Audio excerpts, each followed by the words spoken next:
Okay, I will call tonight's meeting to order dated April 21st at 4 p.m. Please rise for the Pledge of Allegiance.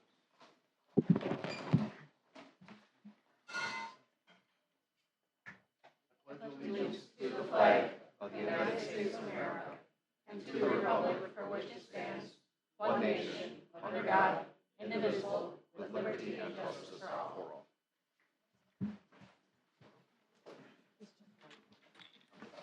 Okay, roll call, please. Trustee Martin, I'm here. Trustee Pierce, Here. Trustee McManus. Here. Trustee Balch, Here. Trustee Wishaw, Here. and Trustee Lambert. Here. President Witherston is going to be here shortly. Okay, thank you very much. Next item on the agenda, swearing in of new trustees. Okay, we're going to do this one by one for Fran, Prescott, and Lee. I have printed off the oath of offices so you can read along as we go, just so that it's easier. So, ready, Fran? You're going to go to the front? Go front. One at a Mhm. time? Okay. Want to go to front? Out front. Oh, I thought you said, did I want to Oh, come? I sure. will, whatever. Okay, whatever, for you. Okay. You need the microphone. Why don't y'all go out front? Huh? Go out front. Up front.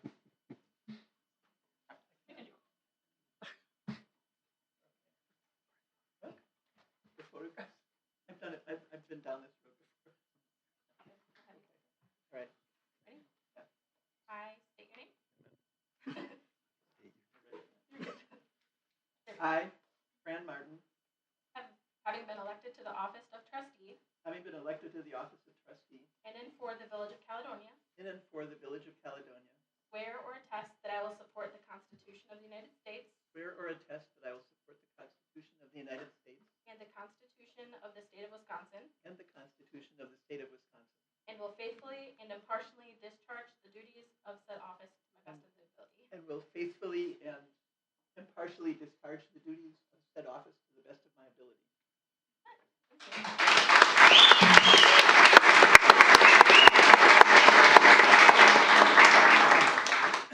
Prescott?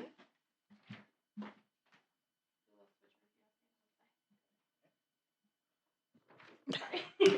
I can hold it for you. Okay. I state your name, I, Prescott Balch, having been elected to the office of trustee having been elected to the office of trustee in and for the Village of Caledonia, in and for the Village of Caledonia, swear or attest that I will support the Constitution of the United States swear or attest that I will support the Constitution of the United States and the Constitution of the State of Wisconsin, and the Constitution of the State of Wisconsin, and will faithfully and impartially discharge the duties of said office to the best of my ability. and will faithfully and impartially discharge the duties of said office to the best of my ability.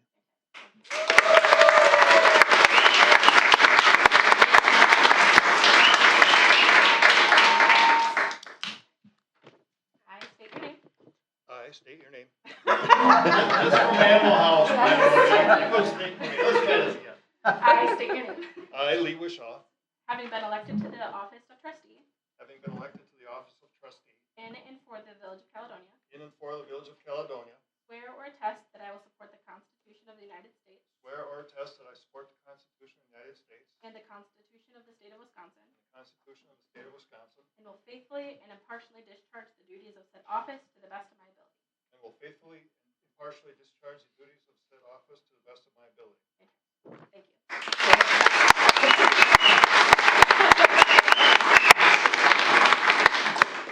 Couldn't resist doing that. Oh, I don't blame you. It's good. I bet Lee's wanted to been doing it Broke the for tension ages. There, for a second. That's one of my favorite movies. Okay, next item on the agenda, Village Board meeting, March 17th, which I noticed we approved at the last meeting. So do we need to approve this again for some reason? I don't know. Wasn't sure. I believe the question was the audio had kind of cut out, so they didn't know who Oh, was that's the right. second. Oh. So the Got it. question is, if either of you remember who the second is, you can just say that. Otherwise, we just we re-motion and do a second and approve them again with the record being. I'll make written the down. re-motion, because I don't think anybody remembers, to approve them again. And I'll second over here. We have a motion and a second. All in favor? Aye. Opposed? Motion carries. Next item on the agenda, approval of minutes, village board meeting, April 9th. I'll make a motion to approve the village board minutes of April 9th, 2026. A second? We have a motion and a second to approve the minutes from April 9th. All in favor? Aye. Opposed? Motion carries. Next item on the agenda, public comment. Provide a 2-minute opportunity for citizens to voice opinions to the village board. The village board cannot respond as this may conflict with open meeting requirements. We have a list of people that would like to respond or discuss. So number 1 on the list, Jessica Jost.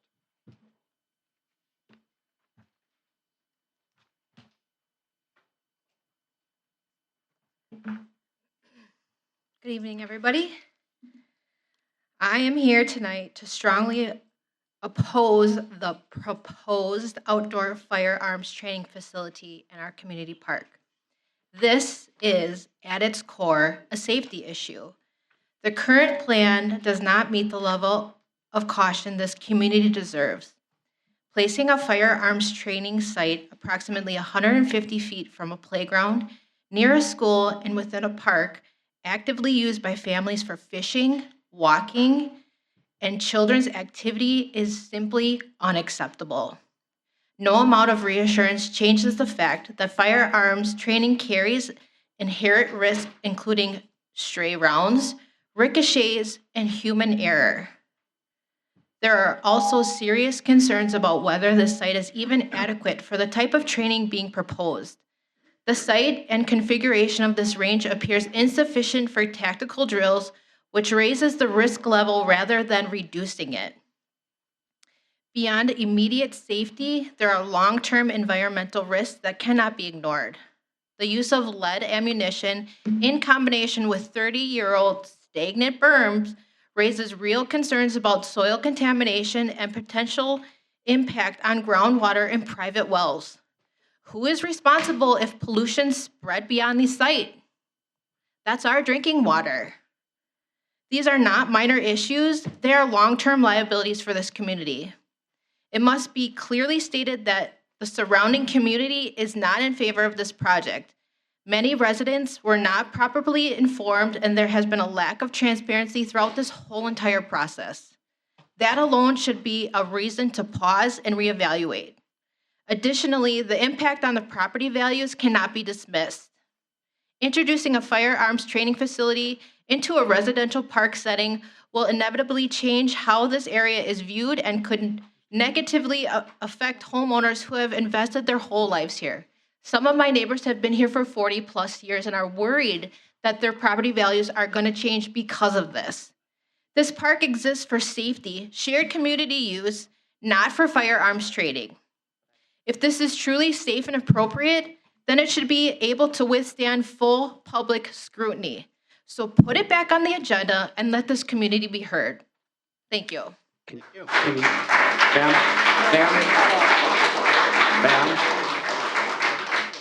Ma'am, can you please go back up and state your name and address for the record? Thank you.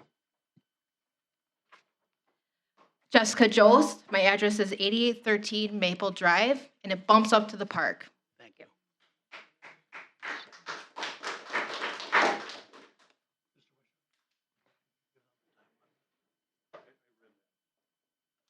He did say 2 minutes. 2 minutes? Yeah. Okay. Thank you. Good evening, everybody. Oh. Jackie Creighton? Good evening, Jackie. How are you doing? My name is Jackie Creighton. I live at 2007 East Elm Road in Oak Creek. I guess simply I am here. We are the house that the bullet went through 30 years ago. My daughter and I were sitting on our family room floor. There was a crash, there was debris, there was glass all over us. She was 4 years old at the time. The bullet actually landed about 6 inches behind her.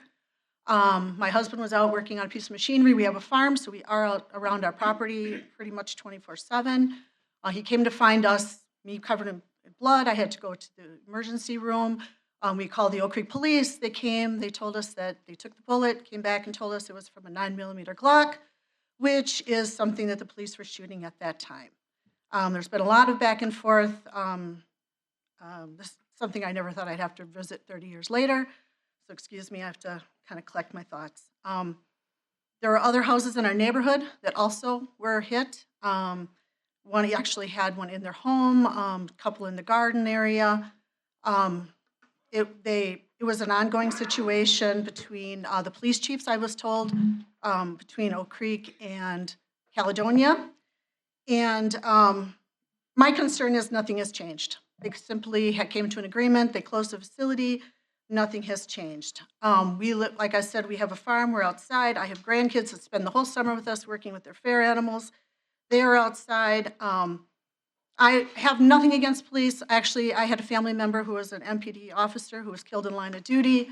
I understand why people have to have training, and I more than want that. I was also a dispatcher for the city of Oak Creek also. So it is not a police issue, it's just my family's safety issue. Nothing else, I guess that's plain and simple. There's nothing that's been done to change anything. We have a school between us, a church, a lot more homes, a lot more activity, bikes. I mean, it's just the community is growing. We all know that. There's just a lot more going on.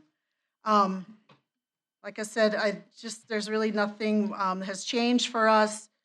There's, I don't know, I'm sorry. I just never thought I'd have to relive this and go through this again. We definitely are against it. Nothing has changed. I did reach out to a few other neighbors that were involved at the time, but the properties have been sold, and they are in total agreement that this is something that was never agreed upon to be reopened. Thank you for being here.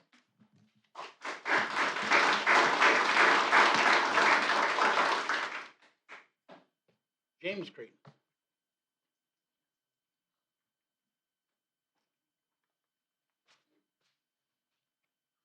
Name and address, please.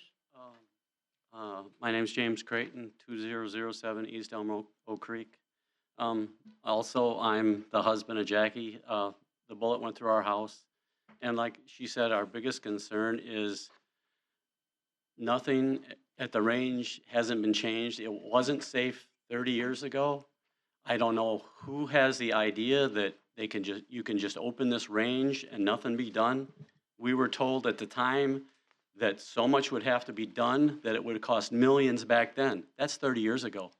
There's no roof on the place to shoot, so if somebody would trip or something, that the bullet doesn't go over the berm. And now they're talking about shooting,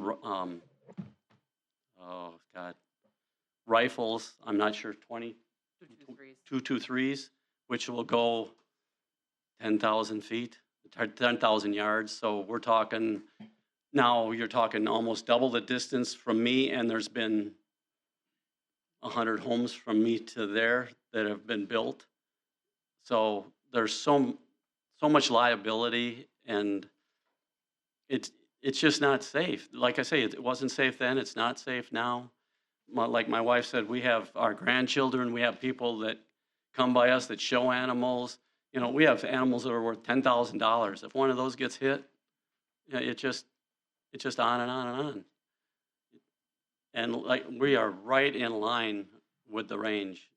And you can't even understand unless you live there and had a bullet go through your house.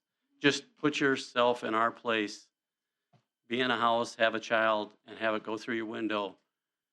You'll understand why we're here. It's just something you don't want to live through. Thank you, James. Appreciate it.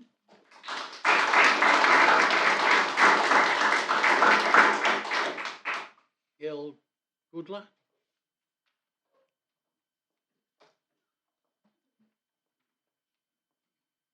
Good evening. Name and address, please. Gail Kudla, 8724 7 Mile Road, Caledonia. My biggest concern, I also agree with the safety issue. There's no question about that. Have any of you ever had a bullet whiz by your head in your backyard? No. In your backyard, I have, as a child growing up on County Line.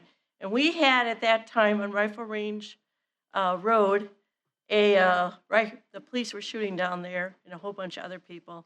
The noise level, you cannot experience it unless you have experienced it. Has anybody lived near a range? No. Okay. That range was about a mile away from my house. At 86 decibel, you start hearing loss. Now, the research I did, 155 for a handgun, 160 for a rifle. So am I expected now to walk around my yard with ear protective muffs on so I don't lose my hearing? I don't think that's fair, nor is it right. That park is where kids play. Unless you have lived near there, you don't know how many people go through that park every single day, walking, riding, playing. You just cannot even imagine. That park is used all day, all night long. The lead contamination is also an issue for well contamination. I also agree with the other speaker that was stating about that, talking about that. I'm very concerned with my dogs and horses, getting a stray bullet in them. I am so close. Yes, I'm on the south side, but that doesn't mean things cannot ricochet. And just very concerned with that. At least you could do is an enclosed range, if nothing else. But to have an open range like that, it's just very, very harmful to my animals and for me for the noise. And I agree with everybody that spoke before. Nothing has really changed in there. I drove up there the other day, and I don't know what you think is going on in there to resurrect that, but it looks like a dump. I'll tell you that right now. Thank you, Gail. Okay, thank you. Thank you very much.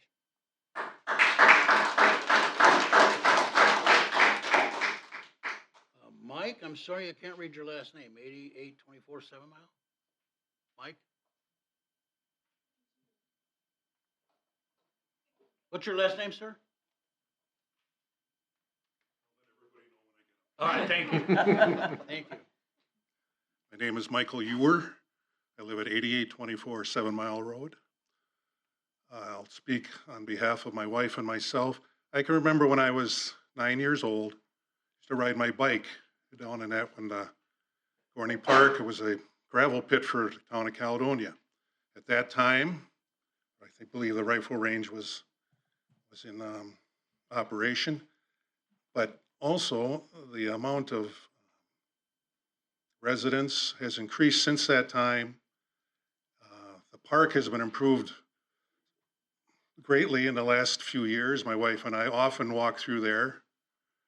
It's just hard to imagine that with playground equipment nearby, friends and acquaintances, people that I've grown up with live in the area very close to where the range is now.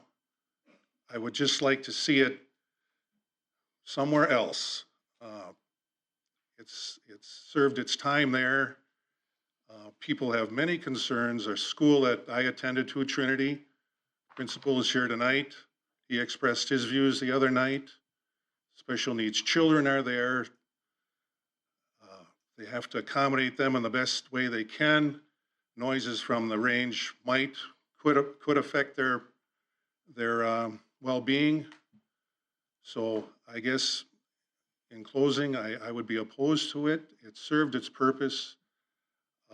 I would urge you strongly, if you could possibly do your due diligence and find another location that's suitable. It's too bad that one could not have been built when a new police station was built. If that money was an issue, I believe there was a $5 or $6 million that was spent for that building. I don't think residents here, if they were given a choice, would have approved adding additional shooting range there instead of the current proposed site. So with that, I'll Thank you, Mike. Appreciate thank you for your time.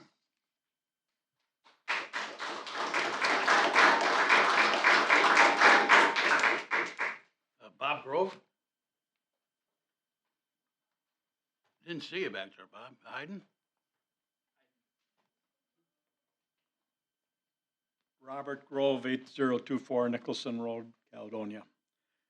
I I'm a strong supporter of a police department for sure. But that just doesn't seem to be the place for the shooting range. The negative impact on the adjoining property owners is my issue.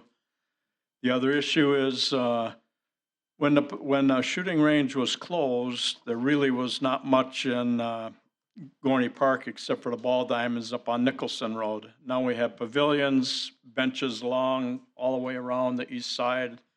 We got a handicap fishing pier there, and which is used a lot in good weather season. The other thing is park is open to dogs now, the whole park on leash. So that would be a negative impact there also, I feel. So that being said, I oppose the range there. Thank you, Bob. Thank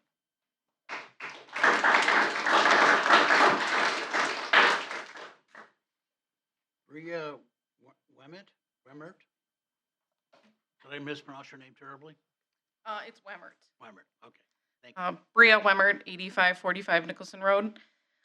In January, the board voted to approve a proposal to reopen the shooting range at Gorney Park. Unfortunately, due diligence was not completed and citizens were not properly consulted or notified, resulting in the board not receiving all the facts. The fact is, on April 18th, 1996, a bullet from that range entered a home on East Elm Road, narrowly missing a child and injuring her mother. The fact is, that is not the only bullet that left that range. The fact is, the range closed because it was deemed unsafe. What changed to make this range safe to reopen, you ask? Nothing. Nothing but the word of the officers wanting to use it. No changes are being made to ensure the safety of our community. The safety and soundness of the range has not been evaluated by a qualified professional. Lead abatement has not even been considered. An environmental study was never even thought about. Erosion, tree growth, and wildlife apparently should have no effect since it looks fine. The sound disturbance to local residents, schools, children, and livestock was not important. Liability and insurance weren't even an afterthought, not to mention the effect on property values of the surrounding parcels. I will be the first to admit that I did not regularly attend meetings or read board or committee agendas or minutes. This is only a mistake if I put my trust in the wrong people. The basis of the word trustee is trust. When we elect a trustee, we are putting our trust in you to ask the tough questions, do your research, notify us when you need to, and ultimately do what is best for the community.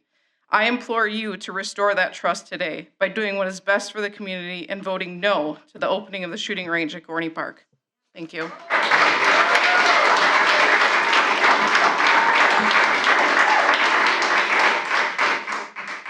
Nicholas Grady or Brady? I guess it's Brady. All right.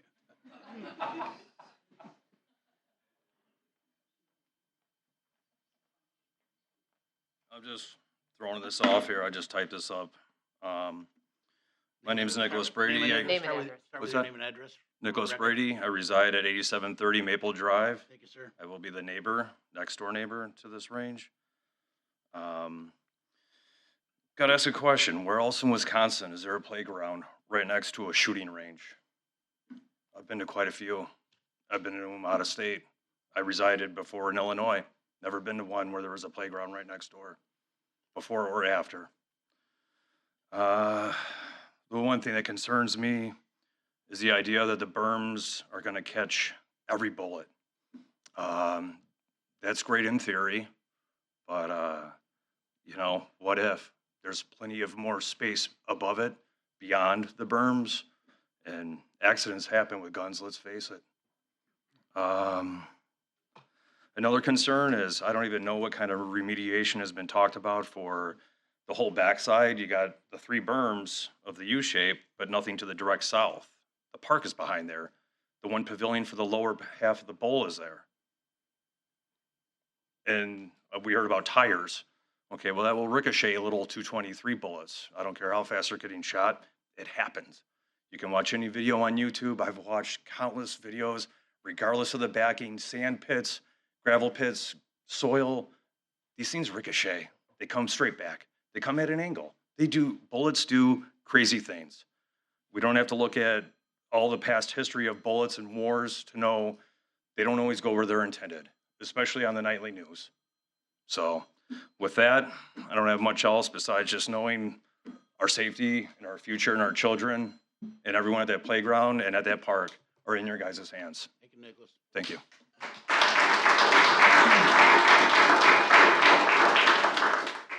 Ron Lingford. Evening. Ron Lingford, 8825 Maple Drive. I would like to reach out to each and every one of you trustees to know that we are looking at a serious liability issue in regards to an accidental death that could potentially happen in our community. This is not about our citizen concerns in regards to being anti-law enforcement. We value our law enforcement. We want them to have the proper training, but not in Caledonia. It's the wrong place. Thank you. Thank you.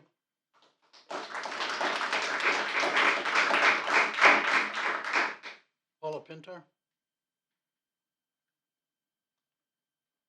Did she step out for a minute? I saw her come back in. I thought she was here. She was. I just walked. Well, we'll come back to her. Robert Whitke?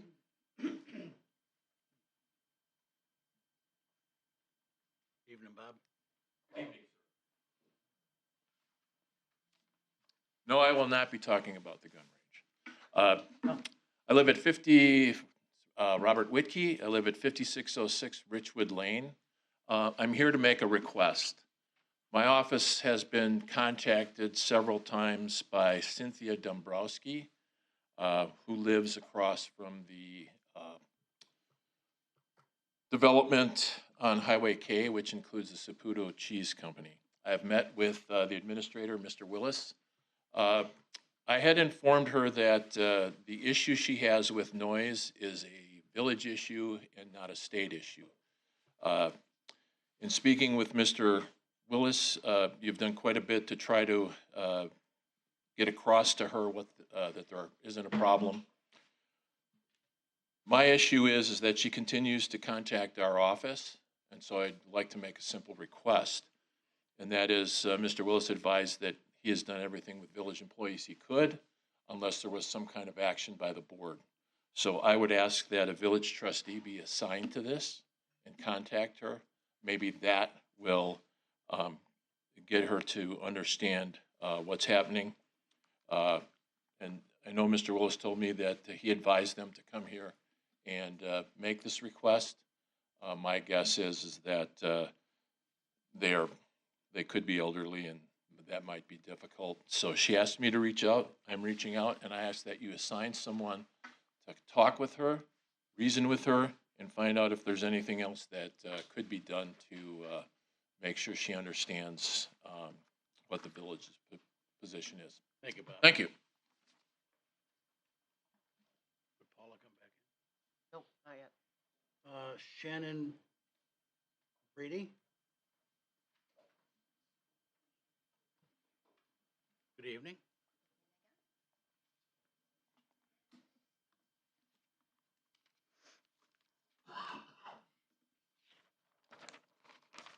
Name and address, please.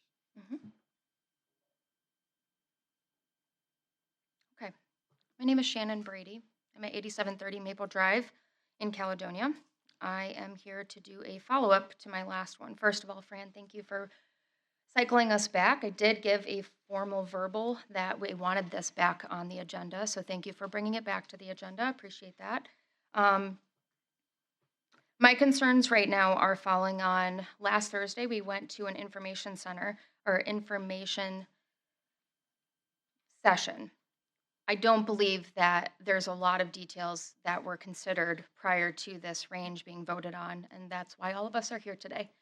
A few questions that I had that were not answered are a lot. Lead management, why was the range closed? Was it properly commissioned? When was the last time the berm was rebuilt? How often will the berm be rebuilt to ensure safety? All of those things couldn't be answered. Why weren't those things considered prior with the Parks Department before it got to your guys' plate? That just still baffles me. If this is going to go forward, I forwarded Fran information as to what we need in writing and what we need to understand going forward. Who's going to be shooting? When will they be shooting? The consistency of when they're going to be shooting, what the qualifications look for, what calibers.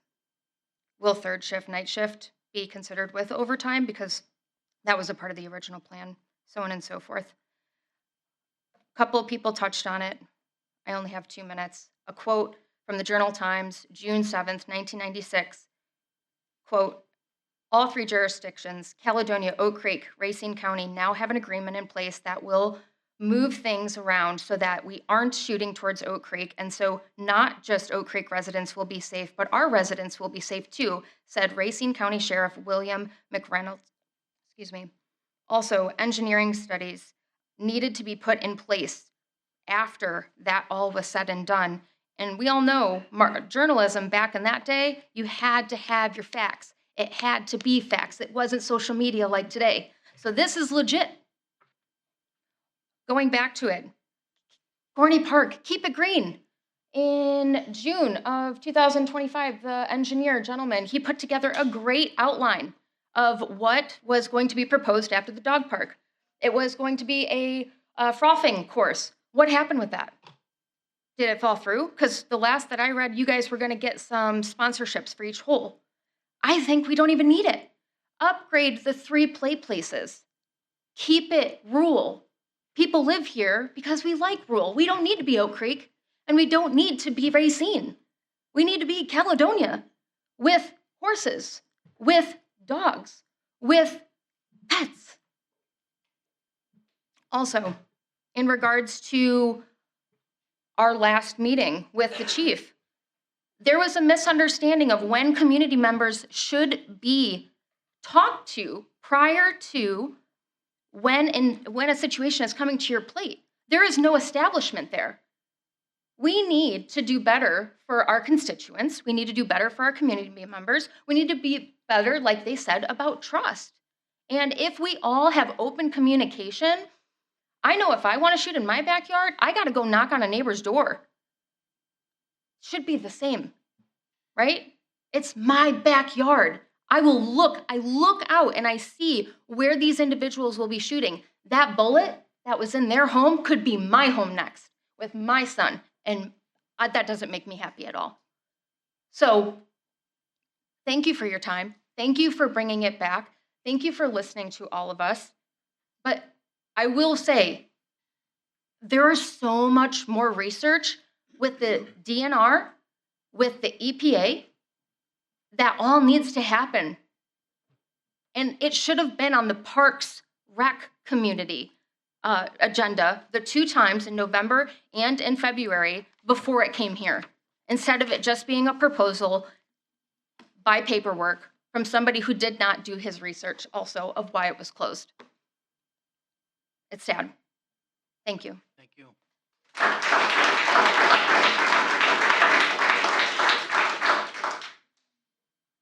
Did Paula come back? Paula Pintar? No?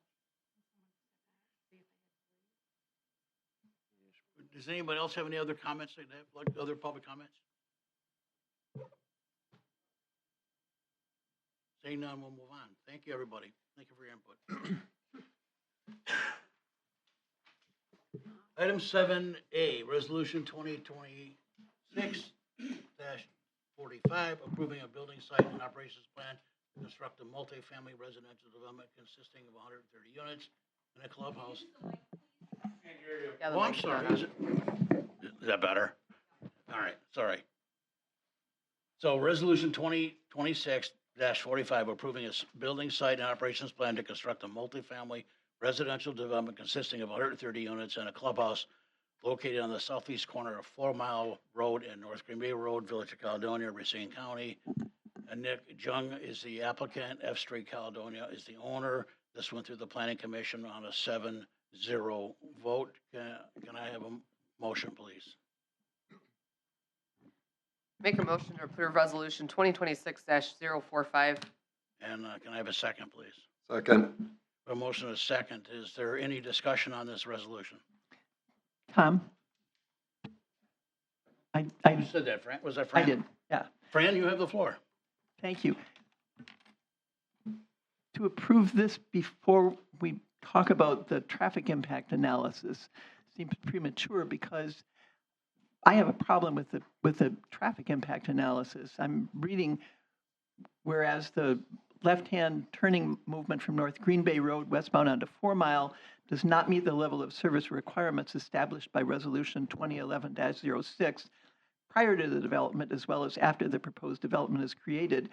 The So- TIA states that the only way to improve this would be to Hold on a install. second, Fran. So would you like to take item 7B out of order? Yes, Would you make that motion then, please? I move to take 7B before 7A. I'll second. We have a motion and a second. All in favor of doing that? Aye. Aye. Okay, so resolution 7B is resolution 2026-46, approving a traffic impact analysis performed by TADI for F Street residential development located in northeast corner of North Green Bay Road and 4 Mile Road. Fran, do you have the floor? Thank you, because my problem is that besides the part that I read, it says this TIA states that the only way to improve this would be to install a roundabout or a traffic signal.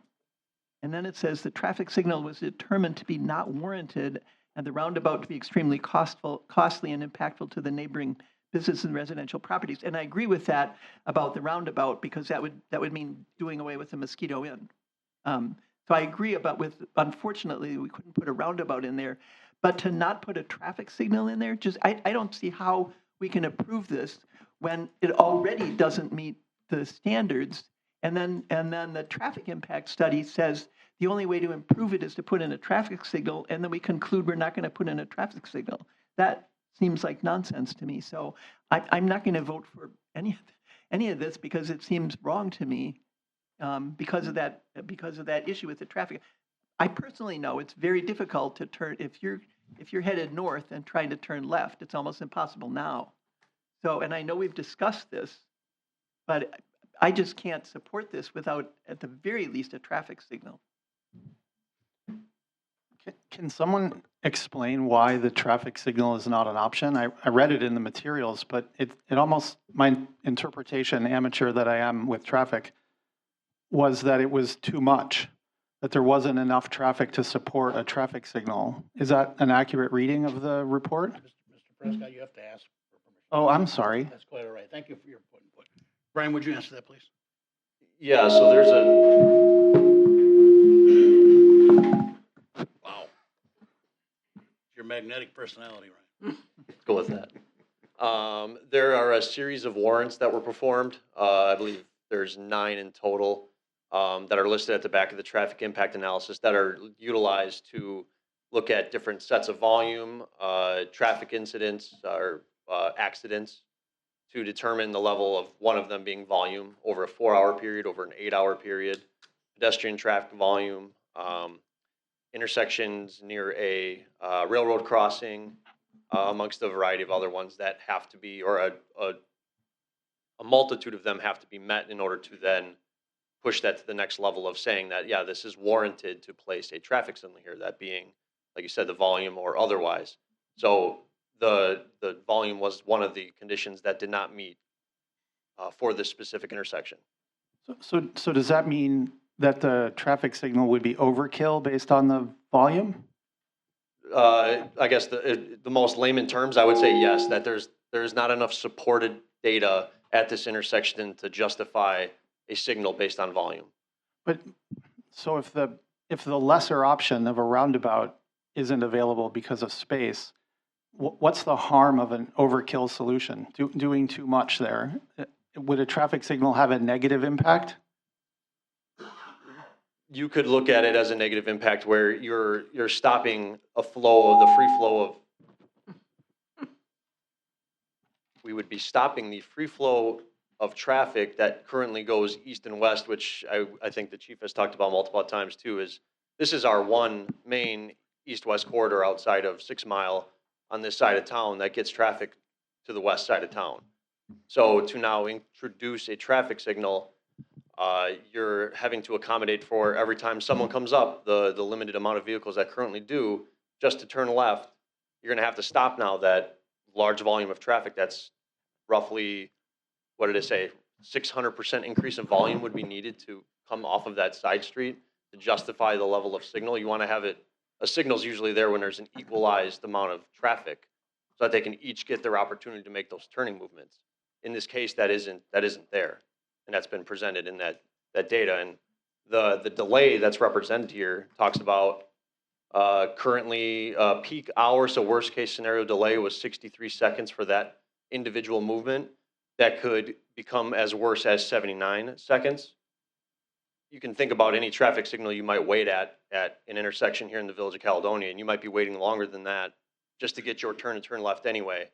I've sat out there multiple times at multiple different peak hours, and some people get out of there in 2 seconds, and sometimes people get out of there in a minute. So there's a large variety of delay, and this is just one representation of it based on the study time that they were physically out there. Holly, did you have a question? Yeah, I do. Ryan, would we have control as the village over the length of that signal and how that signal operates? Meaning how long the light lasts, those types of things? I was under the, okay, well, I'll let you answer that question. Do we have control over that? I mean, we would hire a professional transportation or traffic engineer to design that, and they would take into account the volume of each direction, and that would dedicate be a capacity analysis, and there would be dedicated green time, yellow time, and red time for those movements. Because I was also under the impression that we were going to modify this intersection. I don't know if I'm in full support of a full traffic signal, but I was under the impression that we were not just going to leave it that standard T. A traffic turn lane, or I mean, we had talked about a turn lane, but then also traffic signals can be changed flashing red and flashing yellow. I worked third shift for 10 years. Most of the signals in the city I worked in did that, and during peak hours, we could change it back to the signal. I worry that if we don't do something with that intersection, though, adding this amount of traffic, Just what as is the a solution? add-on, just putting it's not just putting a signal up. So the signals alone are probably going to cost you $500,000 just from a material perspective.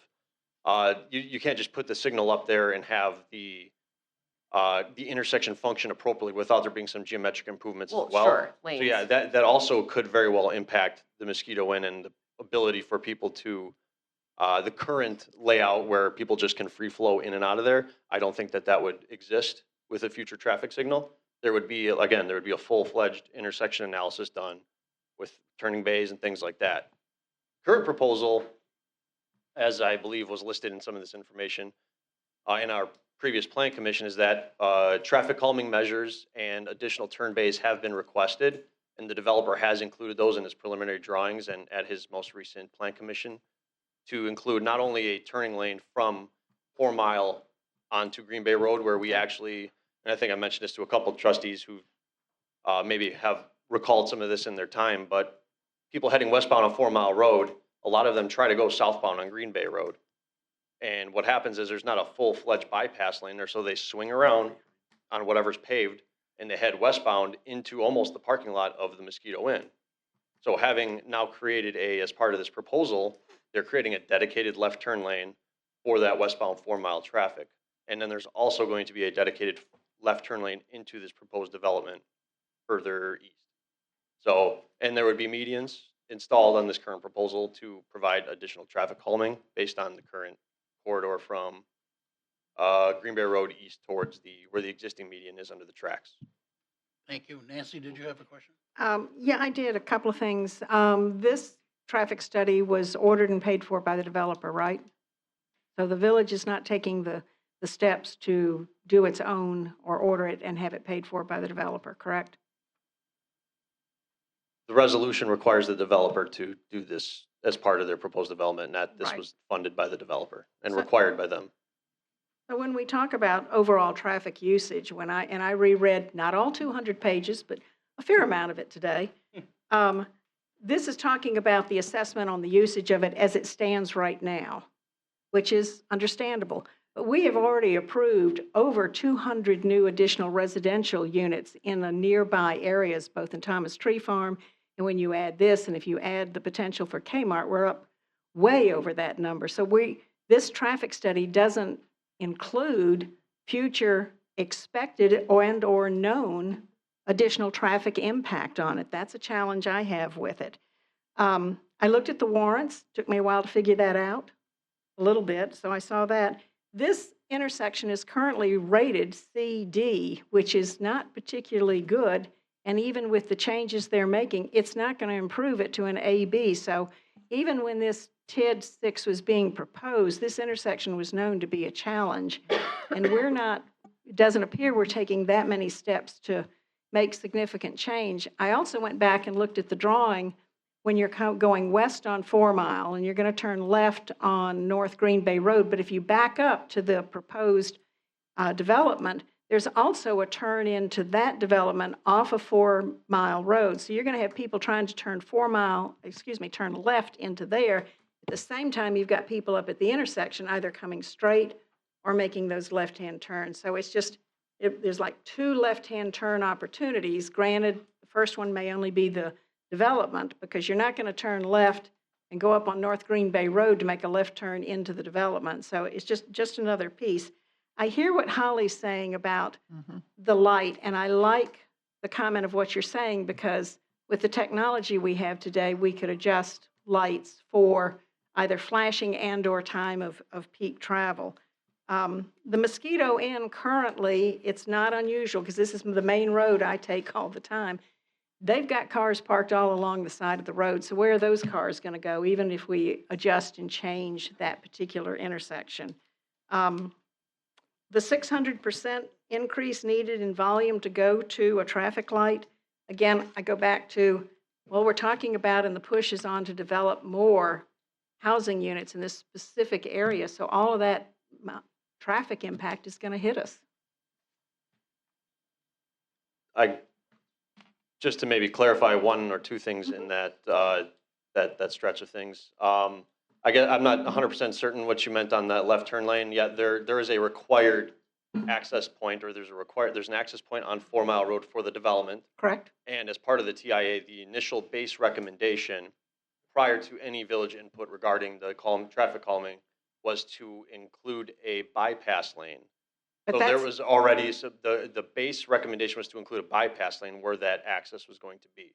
So there was already going to be 2 lanes that would be going westbound at that location. So rather than having a bypass lane, which would further encroach into that, towards those properties on the north side of the street, the recommended alternative was to just slightly widen the road a little bit and include a median-based turning lane into the development. So that would be, based on the, and you can go through there, they actually highlight every single turning movement that's proposed now with the proposal and 20 years out with the proposal, and every single other traffic movement that's proposed. That includes the 2 new intersections and Green Bay Road, all work at A or B level of service. There might be 1 C in there. The only traffic movement that doesn't meet the current proposal is that individual left-hand turn. So it's not necessarily a intersection-wide problem. It is a specific traffic turn movement that has been highlighted here, which was that left-hand turn westbound on the 4 Mile. So, and I guess I don't know if there's not currently enough volume and needs a 600% increase in traffic. I guess I can't project out what other homes are getting built out on the west side, but there's clearly a significant need in volume to just meet that traffic threshold or signal threshold. So, What do you mean? I don't know if I addressed everything in there, but You got a good bit. I'm sorry, Nancy. I'm done. Ryan, I certainly don't want to screw with the Mosquito Inn. We have a good business there. Right. And I like drinking there.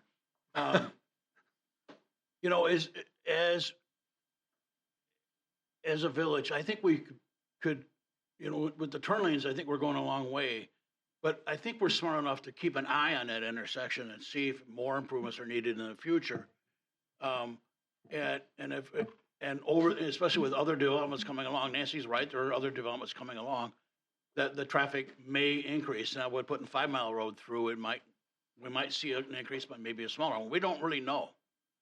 So I guess I look at it and say, I think the turn lanes are a good first step, and in the future, we can look at alternatives and still not close the Mosquito Inn by doing it.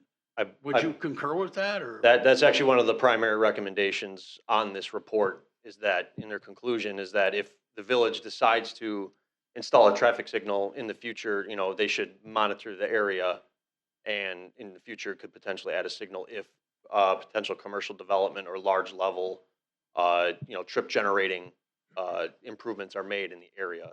They're going to travel that route because overall general residential does not have as high of a trip generation as those commercial ones do. But yes, that was correct. That was a general recommendation, was to monitor the intersection and add signals maybe at a later date with potential traffic increase. So how do we do that? We put it on your like permanent bring up list and you keep looking at it, or how do we actually affect that if we want that way? I don't necessarily have an exact answer for you, other than maybe as we go through the life of this TID maybe, or this development development corridor throughout the business, that any future TIAs maybe look at that level of impact, and it could see how much more traffic would maybe go down 4 Mile and maybe consider it that way. But that's just one way maybe. I don't have an exact answer to that to maybe. Thank you. Nancy, did or something else? Yeah, when we're talking about the traffic light would cost 500,000 in the initial discussions around this particular TID, 4.5 million was ascribed to that intersection that it would take to actually approach and fix it. Now, you know, I've had some discussions and been told that that was, you know, just potential kinds of things, but I think that 4.5 million resonates that this is the challenge with this particular intersection. And I guess I'm a little challenged to say, let's do the least now when we know we have growth coming. But what I struggle with too, though, is, and this we go back to this, Ryan, sorry, but the speed on 4 Mile. So like we've gone round and round about, and I know Lee, you've helped on that. Like 4 Mile is a whole sucky stretch all the way from the bridge to 31, and so I would be hesitant to spend this much money on just let's throw a signal at it without actually looking at that whole entire stretch. So do we need, you know, I want to do it all at once and make it the right. So I don't want to hold up this development though, because I'm in support of this development for F Street. So I don't know what we do, but do we need to get a traffic study done on 4 Mile? Like actual 4 Mile? Well, and for that speed limit. Well, and that has been a discussion the chief has brought up before, and we have talked about that we need a village-wide transportation plan. Which, yes, we do, but now we have to address this. Like I said, I don't want to hold up this. What we haven't talked at all about is, we've talked about the delay, but there's also a safety issue. Because I've seen people zip across because they wait for a break and then suddenly zip across. And my concern is that we'll have more traffic coming, and the impulse to zip across and make that quick left turn is going to lead. I've seen not plenty, that's kind of an exaggeration, but I've certainly seen near misses, partly with people coming in or out of the Mosquito Inn as people on Green Bay are headed north trying to turn left. It's just it's a hazardous situation as is. So, and I like Holly's idea about traffic lights that then at peak hour can be flashing. I'm For non-peak hours, flashing. Yeah, you're right, the opposite. Mr. Wishaw. One quick note. Holly, actually, I totally agree with you. I think at some point the entire corridor needs to be reviewed for traffic, because we've had complaints just west of there already with the amount of traffic. So I personally think it's premature to put in stop and go or traffic lights at this point. I'm sure I'm wrong about that, but that's my opinion. I don't think we should do that now. But the other thing I was going to say is I travel that route a fair amount coming from the south, and to turn left there on the 4 Mile Road was pretty bad right around 4:30, 5 o'clock when the bridge was closed on Highway 38. Yeah. Now that that's open, I've noticed that it's rarely difficult to turn left there. At least that's been my experience. So my opinion, it's premature to put in traffic lights at this point. I'm sorry, Holly. The one for the first resolution, that the 45, we don't have to approve 46 to approve 45, do we? Ideally, Well, I don't see how we can. I don't see how we can approve the development without approving the traffic study. I mean, the traffic study, let's say that we all voted against the traffic study, well, then I don't see how you could have the development, because how are you going to get people in and out? Well, the I traffic. mean, I think they go together. I agree they should go together, but the traffic study doesn't impact the actual construction and building Yeah. of the And units. that's what I hate to hold up. I think we could Well- dig more into the traffic study part of it and say that we're not on board yet with what's been proposed, but I'd hate to hold up the development. If that's fair enough. So I'd like to move to vote on the 26045 and then we deal with, oh no, we're on 046 now though, aren't we? Right. Right, we are. We have Right. a motion to approve. Yes, we do. Right. There's been lots of discussion. Anybody else? So, we'll move the vote. For which one? The vote. The 46. vote has to go on 046. Traffic. 46, there was a motion to approve. Yeah. So all in favor, say aye. Aye. Aye. Aye. I'm Nay. sorry. Nay, Nay. 2 nays, 3 nays? 3. What is, and Holly looks like she's thinking. That's because I don't want to just close the book on this. So like, I don't know how to do that, if that makes sense. we are. Would you like an amendment to the motion? What's Or the are answer we on too that? far down Todd? the path? Who made the motion and who's the second? I think all we did was make a motion to move it. Did anybody actually make a motion to approve it? Yes, we did. Okay. What did, Who made the motion? Who made the second? Me. To approve or deny? Approve. Well, to approve it, to get it into open discussion, yes. Yeah. Get it to talk about. But So we we, have a 3-3 vote, except for Holly. of course. but we could go ahead and now talk about 45 and approve 45. Hold on 1 second. No, I just want to make sure that by approving this and moving it forward, that we're not closing the book on the issues on 4 Mile and that we address those as they arrive with It's in the. Ryan's tickler. I think just to, I guess just looking at the title of this and very specifically, this is regarding the traffic impact analysis specific to the development or F Street and And as its- presented. and its impacts. This isn't a traffic impact analysis for the entire corridor 4 Mile. If you guys choose as the board to move something forward with a larger scale review as has been discussed in the past, that is obviously you guys' prerogative. But right now, I guess maybe just for clarification, this is very specifically the TIA for this specific development. But that, if we approve it, it means that we're approving it, I think, as is, that is, with just a left turn lane, correct? And then once we approve it, then that's a done deal, I think. Am I correct? In the resolution, Tim I has an believe. idea. Yes. Yeah, in the resolution, it also highlights that you're essentially acknowledging the fact that, yeah, those two are, those, as per the policy, that the roundabout and the traffic signal are, well, A, the traffic signal is not recommended, but B, that the roundabout is an excessive improvement on the area and that you're improving this What? based on those conditions. So by approving this motion, you would be obligating the developer to make the improvements that are set forth in that traffic impact analysis. So it has nothing to do with, in the future, if you come back and you want to revisit 4 Mile. Signal.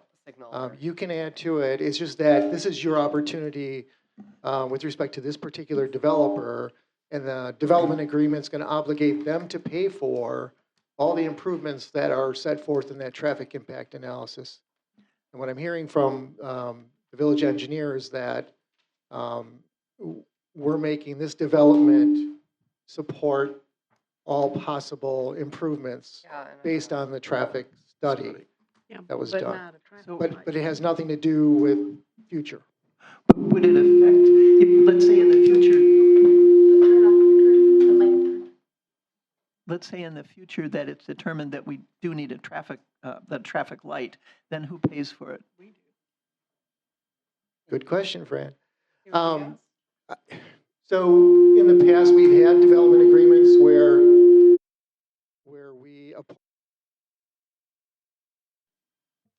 Sorry about that. all right. Am I on? Yep. Okay. In the past, we've had negotiations with developers where there are a number of developments happening at the same time, and eventually it's going to hit the point where there's enough traffic to justify a traffic signal. So the question is, who should pay for that? And one approach is to apportion the responsibility based on their percentage of traffic that's generated from each development when that point is reached.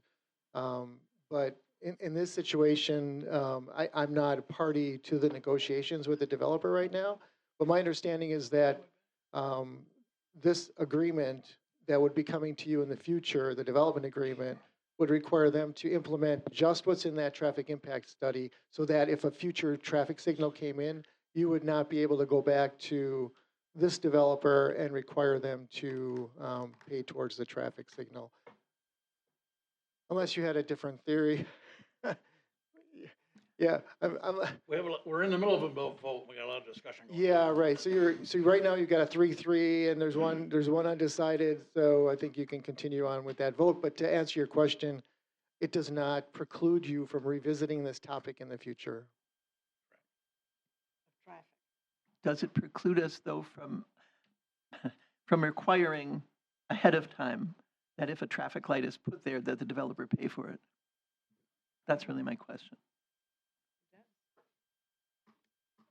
That depends on your development agreement. So my understanding is that your negotiations with this developer are only obligating them to do what's in this traffic impact analysis. So they would not be responsible for a future traffic signal in the future. I don't think we've approved the development agreement yet, have we? That's You not have not. that's not what this is. This is just the site. Oh, I know, right? I Yeah. understand that. Yeah. Mr. Schmidt? I just wanted to piggyback that off of, as he mentioned in the development agreement, that right now the TIA does not recommend traffic calming measures in medians and turn lanes. They currently recommend a bypass lane and nothing at the intersection. Village staff, in coordination with the developer and as part of probably a future development agreement, would include those additional improvements that we believe would provide some traffic safety, traffic calming, and improvements to that area. So just wanted to add that clarification. Up to you, Holly. I'm That's right. I know. I'm gonna vote yes, because I can't hold the developer hostage for what's going on the east side of the village. Thank you, Holly. So, So the motion carries. We'll go back to resolution 2026-45, approving a building site and operations plan to construct a multifamily residential development consisting of 130 units and a clubhouse located on the southeast corner of 4 Mile Road and North Greenway Road. Nick Jung is applicant. F Street is the LLC owner. I'll make the motion to approve this resolution 2026-045. We have a motion to approve by Holly. Have a second. Second. Is there any discussion on this resolution? Yeah. So, Nancy, did you? I'm right, sorry, I did. I squeaked. You're pointing your. I squeaked Putting and your pen in pointed. me? Yeah, Okay. I did. All right. Yeah, sitting on planning, we did approve this as a quality concept coming forward.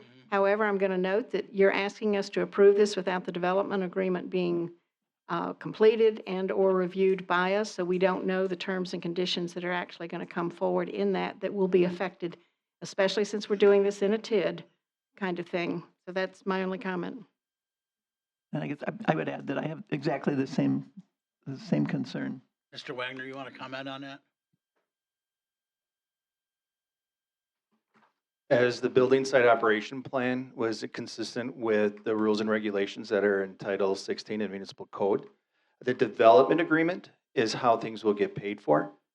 If no agreement was made, say this board said, no, thumbs down, no development agreement regarding improvements, he could still go build that building.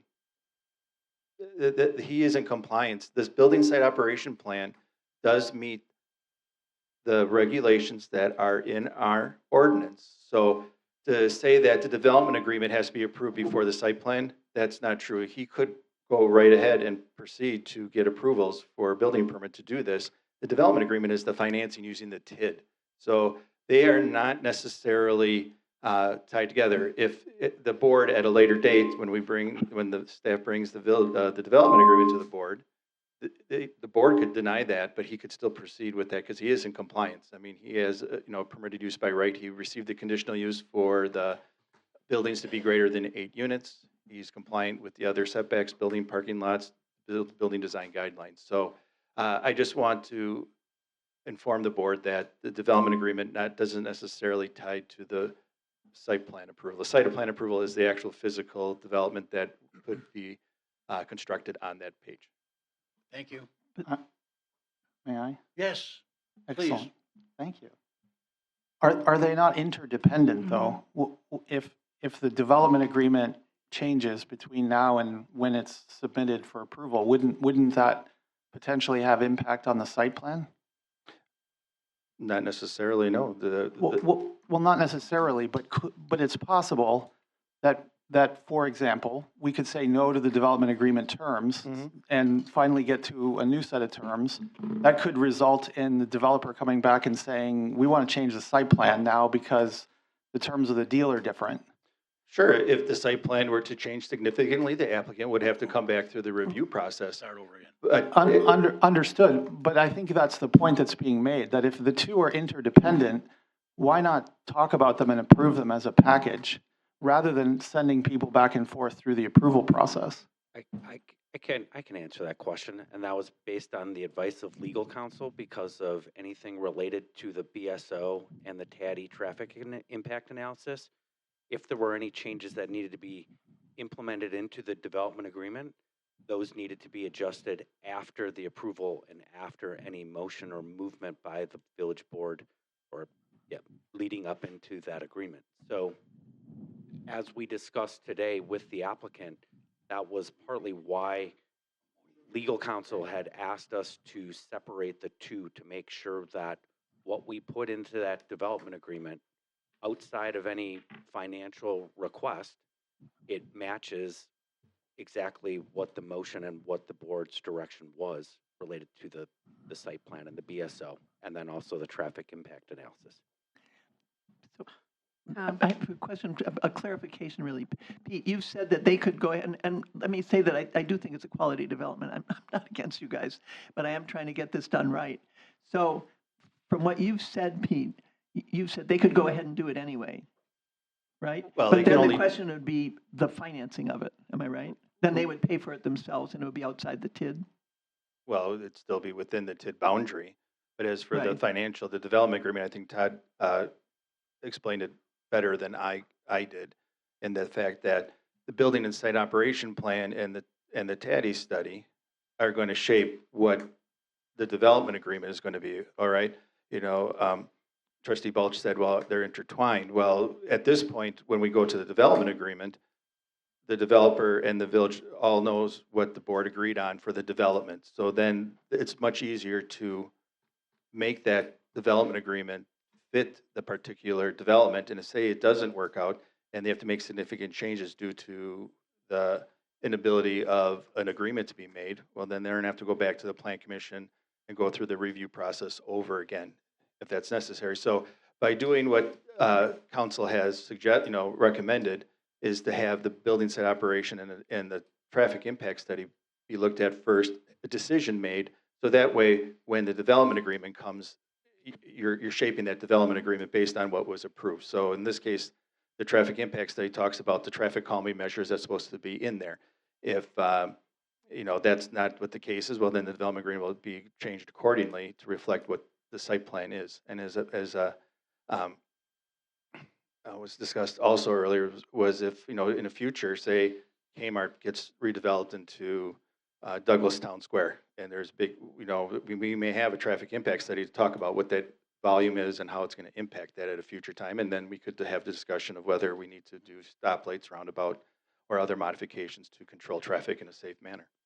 Mr. Willis, did you have a comment? I would just add to that it is the public improvement piece and the portion of the development agreement. That is why legal counsel asked us to hold off, because there is those traffic calming measures, the dedicated left turn lane that Engineer Schmidt was talking about. And so it's those pieces, and those are instrumental in making sure that when the development, if it were to be approved, were to occur, that then they are designed specifically to the parameters outlined within both the impact analysis, and then also the BSO that you're looking at for potential approval right now. So Vance? I have Vance, a did you have one more? I have a question coming back on that. So in this particular case, because there's that traffic impact study and the calming measures, are we saying that we would have brought the development agreement forward at the same time or quicker if we were only talking about the approval really of the development plan itself? You're saying it's the traffic impact study that is the reason to hold back on bringing the development agreement to us because you needed that piece specifically discussed and approved or not approved tonight. Correct. The public improvement piece that's in that BSO with the elements of the dedicated turn lane and the traffic calming measures, those are part of the piece. in Those are the development reasons to agreement. hold back on bringing the development agreement to us tonight because we haven't seen the terms and even potential terms and conditions. Right. Well, yeah, we did back in December, but For this particular development, for all three, but this particular development. yes. Okay. Any other? I just want to Yes, clarify. sir. I'll just add on. Simple clarification. Go ahead, Trustee A Welch. simple clarification. I'm looking at the bullets 1 and 2 on the, whatever you call this thing that we're approving. This is officially what we're saying. The proposed use is permitted under the underlying zoning district, complies with building site and operational plan review, which Pete has confirmed, and the proposal is consistent with 2035. That's all we're approving, right? Okay. Thank you. Mr. Attorney? I did talk to Elaine Ekus, who's working on this agreement, before this meeting. It's a great question to ask in terms of the interdependence between this and the development agreement. You'll see in the future as developments come in that we usually have a time when we come to you with what the essential terms and conditions of the potential agreement are, so that both sides are on the same page in terms of what's going to be in the agreement. And Elaine wanted to nail down these two issues here in terms of what the development is going to look like and what the traffic impact study is going to require so that we can incorporate that into the development agreement. So they do work together, but usually we want to nail down things now so that there can be no negotiations later in terms of what was required by the village board. This is the development that you envisioned. This is what was demonstrated to you and you're supporting so that you don't have to worry about things changing on the back end when the development agreement comes forward. It's also when you do a deal and you do a contract, you try to have everything done at the same time. Right. So we are leaving something hanging out there. That's the craw in the gullet. Prescott, did you get? Nancy has those good Southern expressions, but I agree with her. All right. We have a motion and a second to approve. All in favor, say aye. Aye. Opposed? Motion, the resolution carries. Resolution 2026-47, authorizing the payment and subrogation claim to Allstate Property and Casualty Insurance Company for a claim of Melissa Wilger. Can I have a motion on this, please? I'll make a motion to approve Resolution 2026-047. Thank you, Nancy. Second. Thank you, Fran. Any discussion on this resolution? What is it? What's it about? What's it about? Hi. So we had an incident on January 30th. He's gonna look up the date. There was an incident where we had a village vehicle back into a citizen car. So we're paying her. Okay. Pretty simple. All in favor, say aye. Aye. Opposed? Resolution carries. All right, 8, Holly, did you? Yes, Mr. President, I make a motion to move, for the sake of these people in the audience, 8E to the top of the order for new business. Thank you. Can I have a second on that? Second. All in favor, say aye. Aye. You don't have to sit through the rest of it. It is moved to the top. Discussion and possible action on a motion to rescind adoption resolution 2026-014, the resolution Reutilizing and reinstituting the firearms training range at Gordy Park. I can, Can we have a ahead. motion on that, please? well, I was going to say, I drafted the motion to rescind. For one thing, I do think that it was a mistake not to notify the residents ahead of time, but I also have many concerns about it. And I ask myself, let's say there was no Can you shooting hold your range. comments just for a minute, Fran, because we're looking for a motion on a second on the floor, so I mean. Okay. So Make you the made a motion. Okay, I'll move to rescind resolution number 2026-014. Thank you, Fran, and I have a second on that? Second. We have 2 seconds, all right. Put Prescott down as I think his first one. All right, Fran, please, Okay. you have the floor. Thanks. So I asked myself, if Gorney Park had not had a shooting range there, and let me start this by saying I have absolute respect for our police force, and I absolutely want them to have the training that they need. I don't think this is the right place for it. And I asked myself, if they had come, if anybody had come, if we had been proposed, hey, let's put a shooting range in Gorney Park or in any park, would we have said, oh, what a good idea? Would we have done that? I don't think so. I don't think so. I think a park is not the right place to have a shooting range. All of the concerns expressed by the residents, I appreciate. But I really ask myself, if it had come before us, before it sort of accidentally got left there, would we possibly have voted for it? I think the answer is no. I just don't think a park is the right place for it. So I am not in favor of it. I'm in favor of rescinding that motion, and I do hope that we can look for somewhere. I've talked to the police chief about this, and I still have some hopes that the We Energies, I think, owns a lot of property on the lake that's unused, and if they wanted to be very good neighbors, perhaps they would allow that to be used. It's difficult to find any place to have a shooting range that doesn't impact someone with regard to noise. But that might be so maybe we could do that, but I just do not think this is the right place for it, so I am not in favor of it. Nancy? No, let Lee go first. Oh, Lee? Okay, well, I'm not going to regurgitate everything we've heard already tonight, other than to say that had we known some of the details about what took place there, I think we would have come to a different conclusion, or we might have, but that's neither here at this point. I'll say this, I've done a lot of shooting in my life, still shoot some, have been experienced out at the Racine County Gun Club since the late 60s with my dad. Did a lot of trap shooting, went out there when they had trap shooting, did some target shooting when that was available. I recall all sorts of events. The the Army Reserve used to come out and shoot there. I don't know how often, but occasionally there used to be Civil War reenactments out there. There was other law enforcement agencies that would shoot there as well. I don't remember all of the details, and I haven't been out there in quite a while.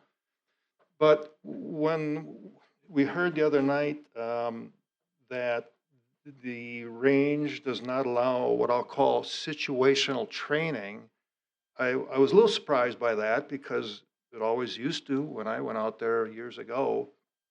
So I thought, well, that's odd. So I called the gun club. I talked to Matthew Hapka, and I said, why is it we don't allow situational training out there? And he said, what are you talking about?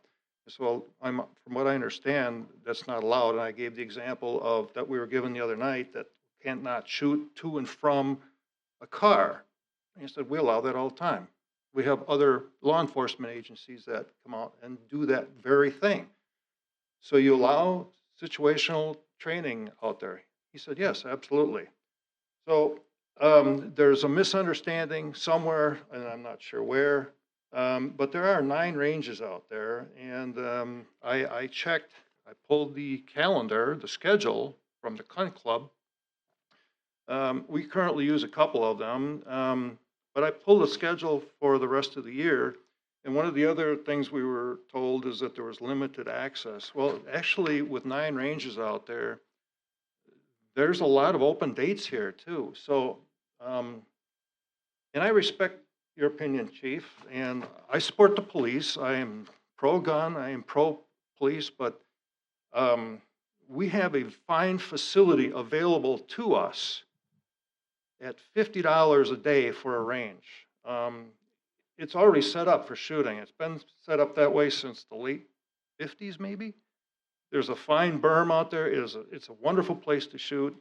I can't justify reopening the one at Gorney Park for that very reason. When we have a facility available that allows us to do the training, from what I'm told, from the vice president of that organization, and from what I saw years ago, that took place quite a bit out there. So I was surprised that they didn't allow that now, but they do allow that.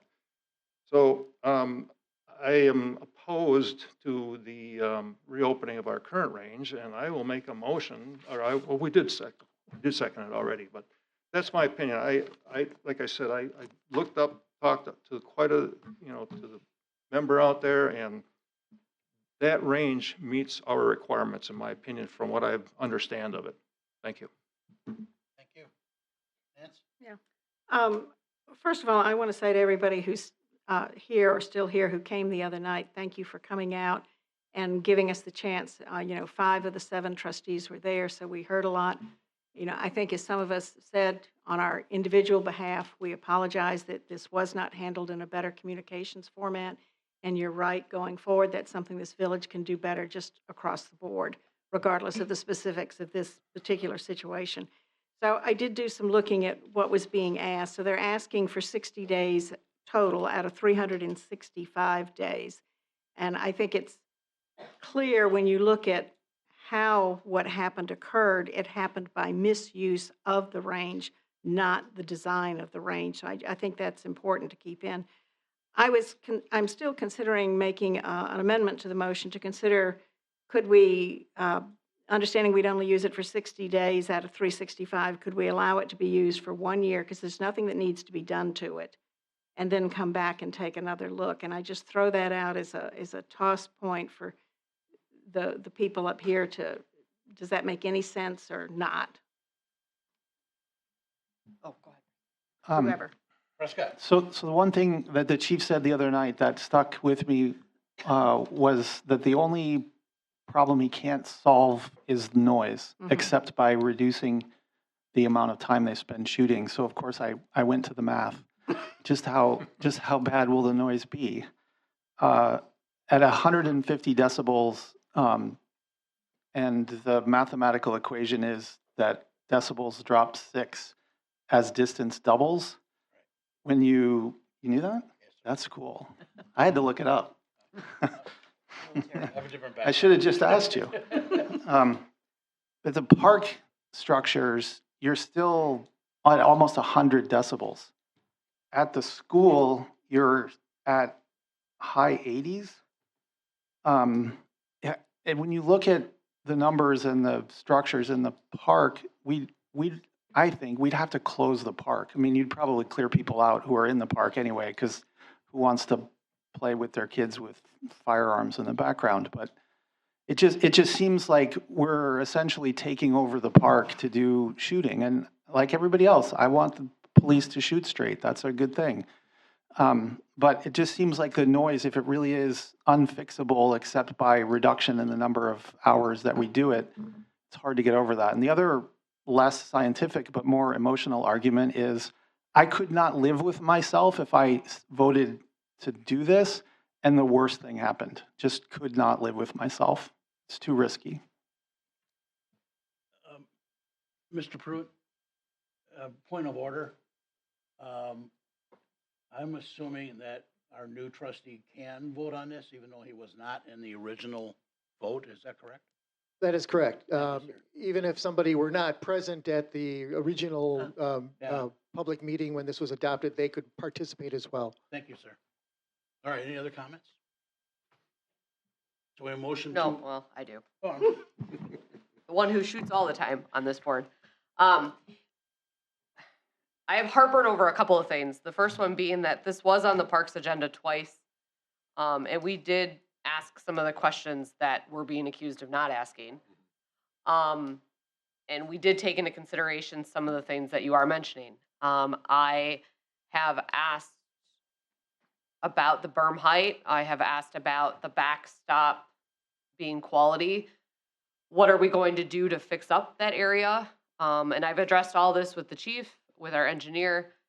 I've also reached out to Todd, Mr. Willis, and asked him to look at securing some funds or interest from We Energies to make that a functional property. I struggle because we didn't give the police department the range that they asked for on their building. And this would be a non-question, a non-starter if we would have spent the extra $1 million and gave them their range. We didn't do it. We can't go back. We can't, it's neither here nor there. We've tried as a Parks Committee to make use of Gorney Park with a dog park. And that was shot down. It's a park. And I understand it's a park, so then we shouldn't maybe have a gun range, but it also belongs to the village. And I'm a little, I've shot at County Line Range more times than I can count.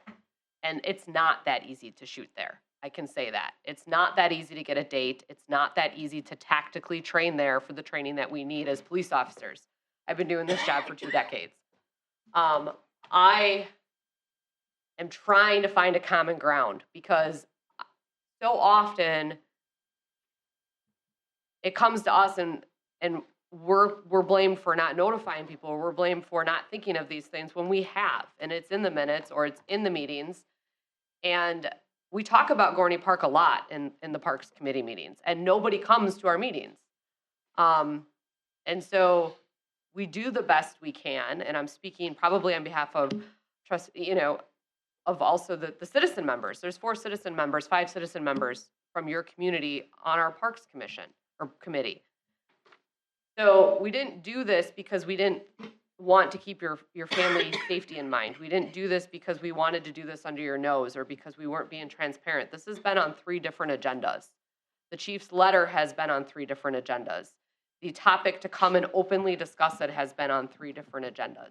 Now, could we have done a letter? Yes, but at a parks level, committee level, we didn't, that's generally not what we do. That would have been at the board level. So I'm sorry that didn't happen.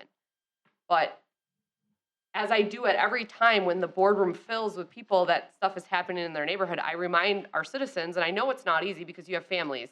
I have a family, I have small kids.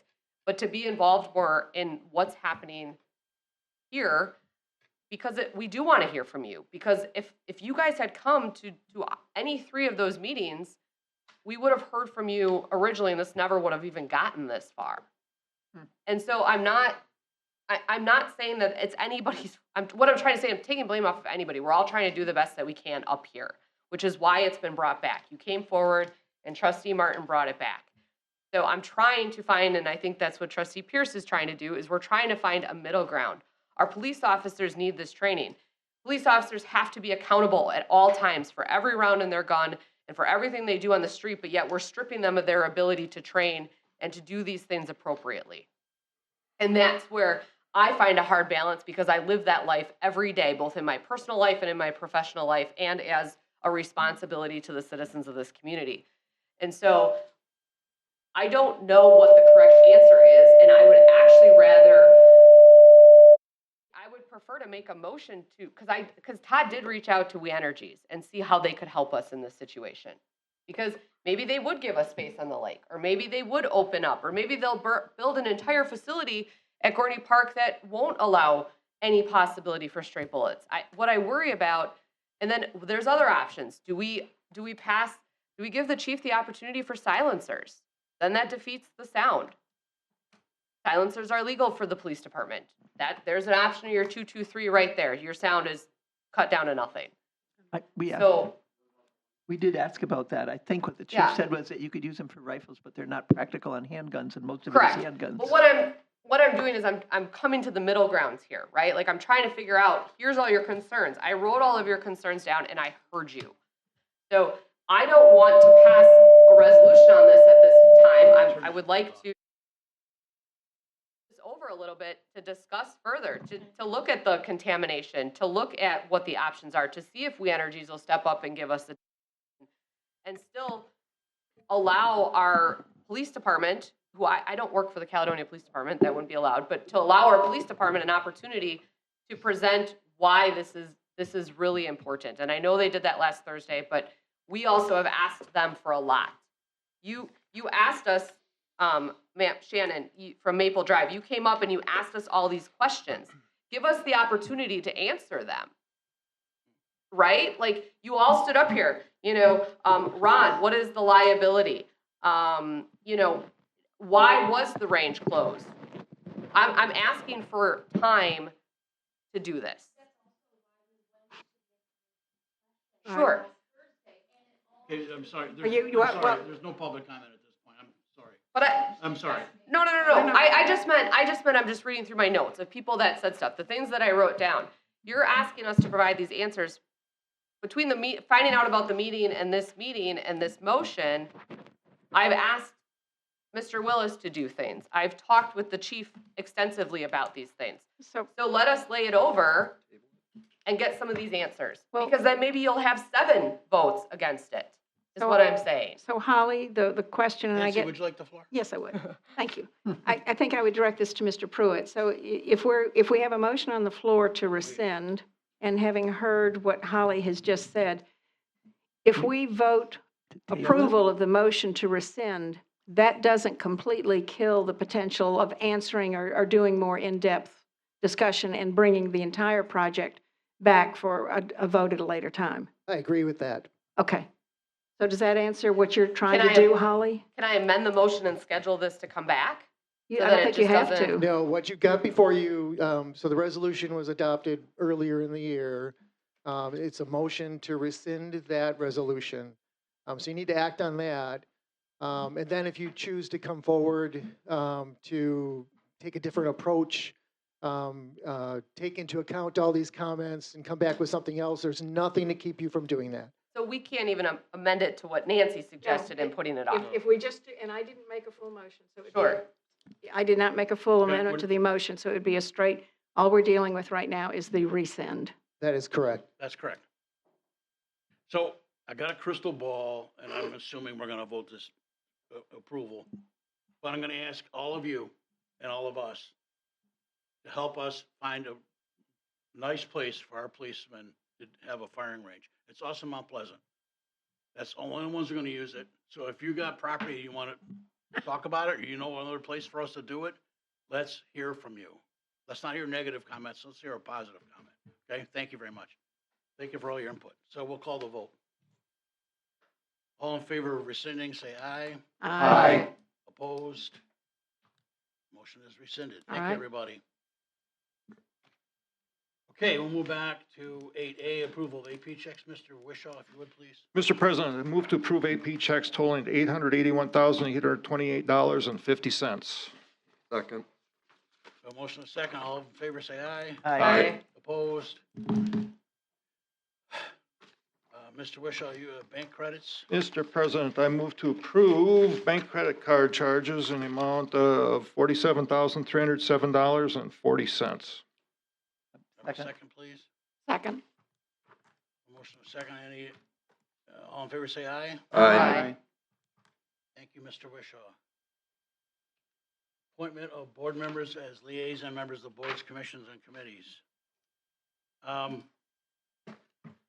I have labored over this and labored over this, and I got like 8 different generations of ideas, none of which I like, but I'm going to make sure I got the right notes in front of me before I go any further. I don't. Hold on a minute. I got to get the right notes on.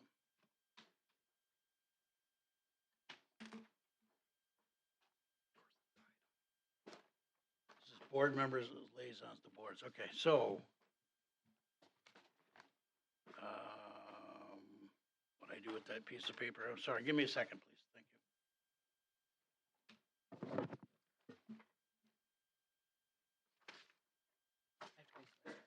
All right. Take 1 second for Holly.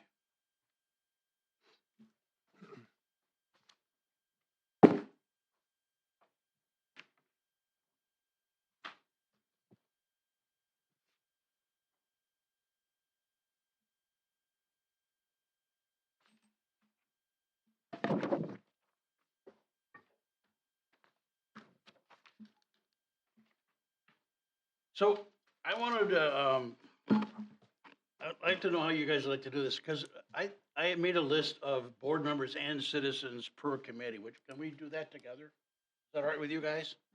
But how do we then look at, we've got these applications on the citizens, and we've got both renewal and new for Well, some of the committees. I think you're gonna be surprised, but frankly, I don't think there's any changes in the committees and changes. Give it a try.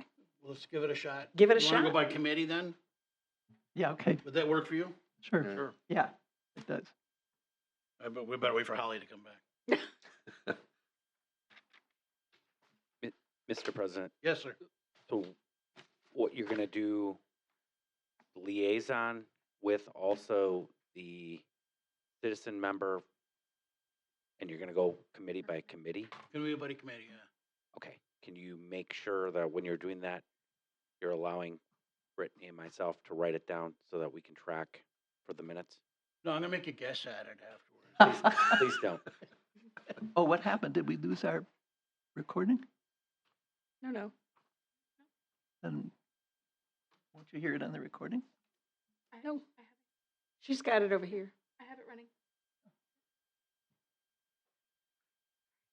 All right, so, let me make sure I'm on the right thing.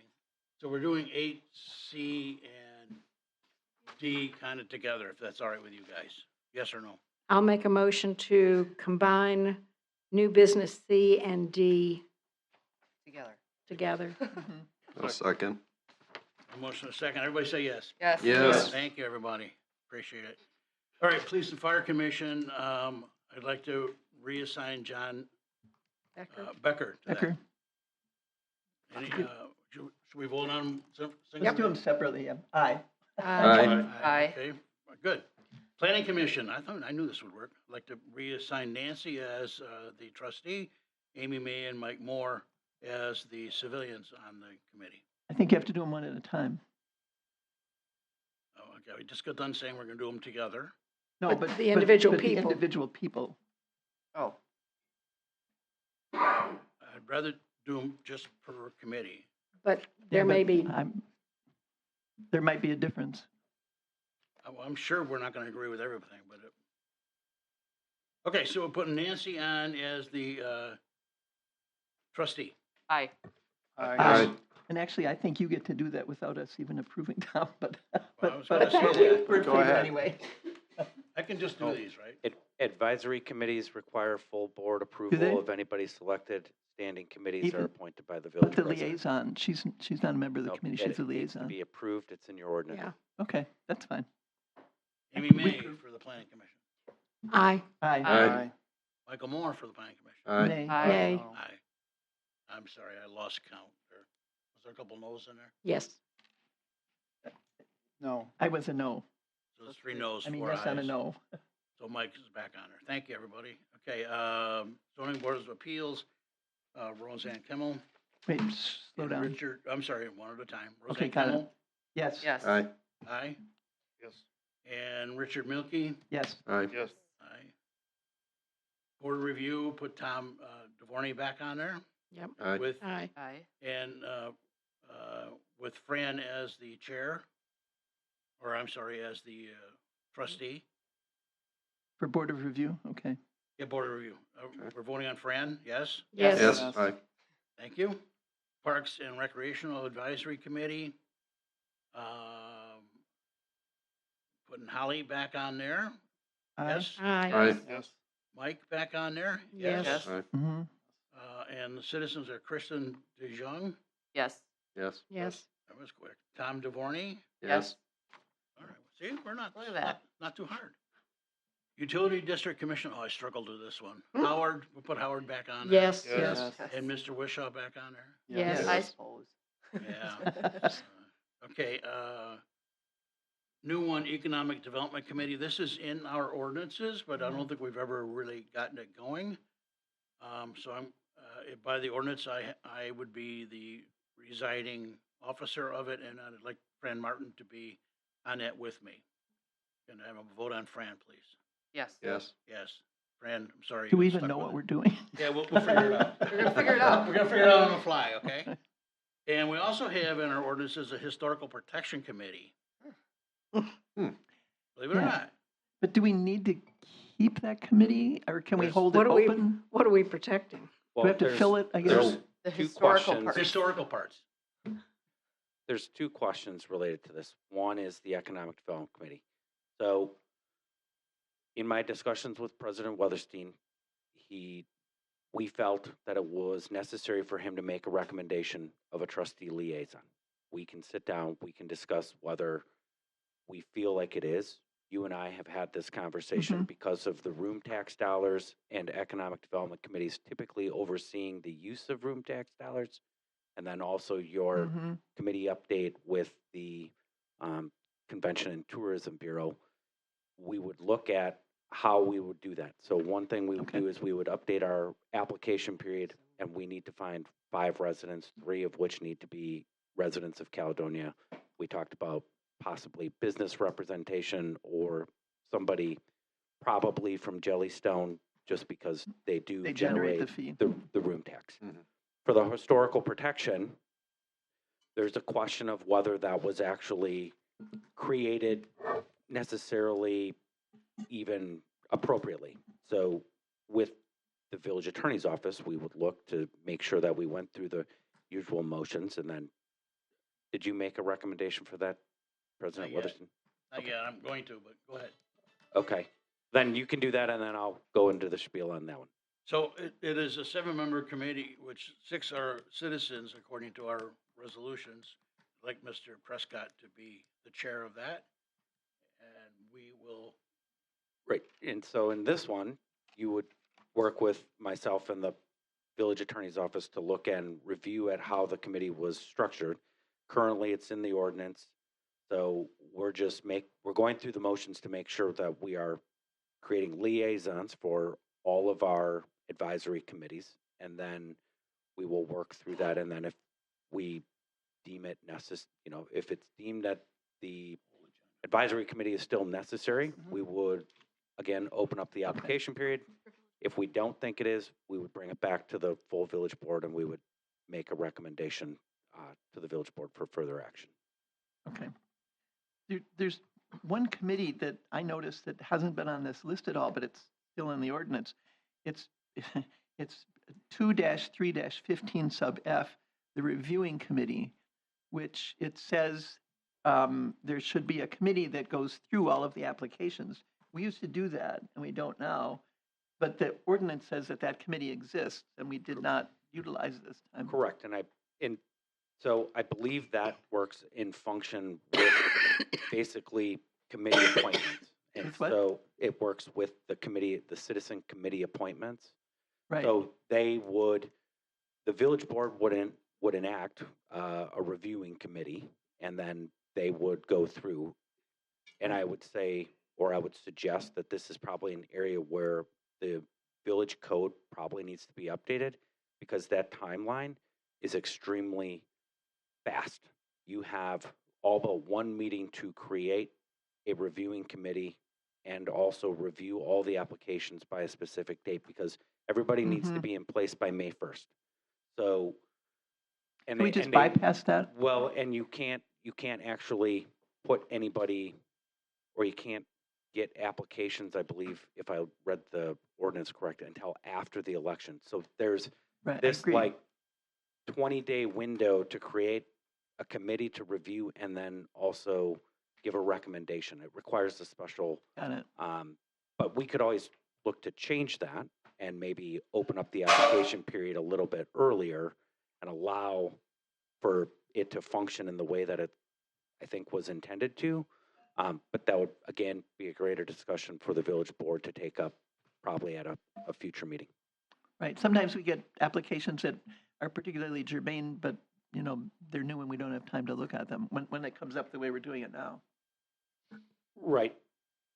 And maybe even the application could be looked at. I know it says, a Right. lot of the applicants, as I kind of laid out for all of you today, a lot of applicants were Re-upping. applying because it says to list in order where they would like to serve. And some people were signing up for all 6 committees, and that would be did. a daunting task, I think, Right. for anybody. So I guess moving beyond today, I would say there, at some point, the village board or the committee of the whole, it can be brought up and we start working through that process in the near future, hopefully before the next election.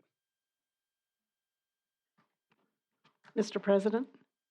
Hold on one second. Prescott, thanks for volunteering to be on that. New guy hazing. Well, I was going to ask, under looking at, we're talking about whether or not this is even a valid committee for the historical preservation. Could we not look at maybe including Prescott up on that economic development committee? I mean, that's, you're going to be doing more viable work than figuring out if we're properly constituted to look at our couple of buildings in the park. That makes a lot of sense. I mean, we only have the, 3 buildings in the park that are historical? And one of them belongs to the Historical Society, not to us. In fact, I don't know if do all the buildings belong to them. Okay, we already voted yes on that, so, but that's a 7-minute. Mr. President? Yes, sir. There is the option, you could potentially bring it at the next meeting, because you can reappoint, and that is in the ordinance. So Yeah. if you let it stand as it is today, there is an option, and I can go over with the board how to reappoint at the next meeting. That's fine. Thank you. Okay, we are adjourned and we will take a 2-minute break.